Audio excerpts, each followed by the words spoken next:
the mother of all stories. 2011. My mom takes my hand and says, "Thank you for taking care of me."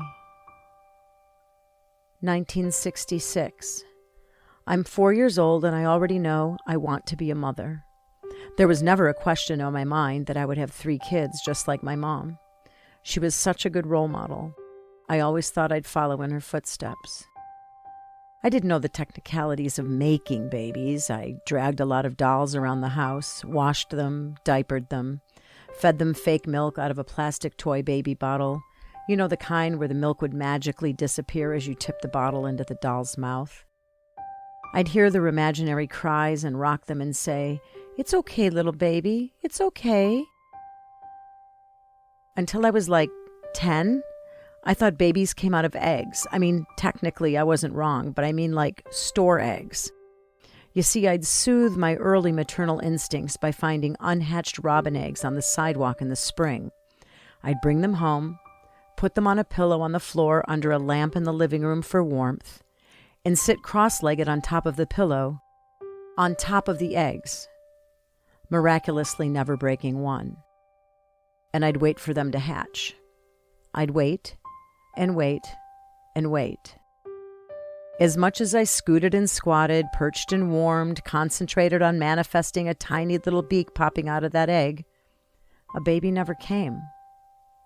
Bless my parents for never discouraging my wacky ideas.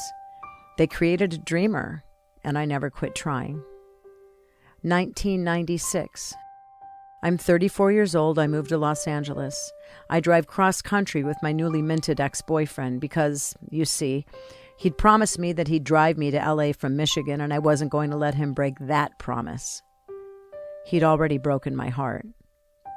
I highly do not recommend making this journey with an ex.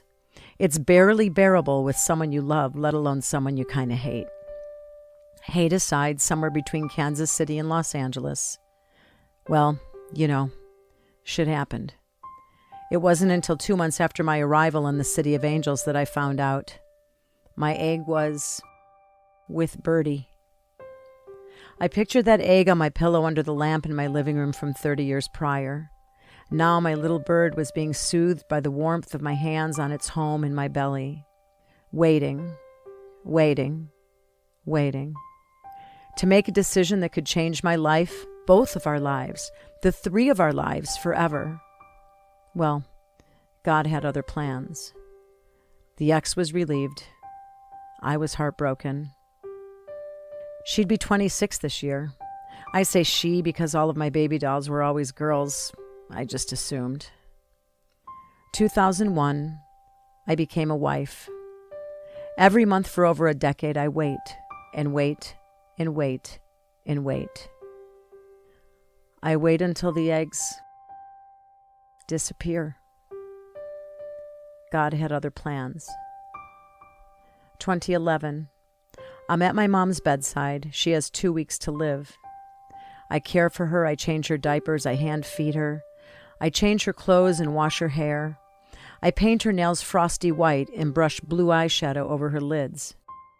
She wants me to practice her makeup for her funeral so she can see how she'll look. I give her water through a syringe into her mouth, like a bird feeding its baby. I wipe her brow and caress her head and say, "It's okay, Mama, it's okay." We wait, and we wait, and we wait, and we wait. My mom takes my hand and says, "Thank you for taking care of me." I say, "Taking care of you? You are my mother. You took care of me my whole life." My mom looked into my eyes and said, "You were a mother to me when I needed you to be." You don't need to be a mother to mother someone after all. And as I watched her take her last breath, this mother who brought me into the world and cared for me and diapered me and told me it would be okay every time a boy or job or girlfriend broke my heart, her final breath became air that hovered in the room, recycled through my lungs, then out into the space around us. And I wondered if my first breath was as soul-stirring to my mother as her last breath was to me.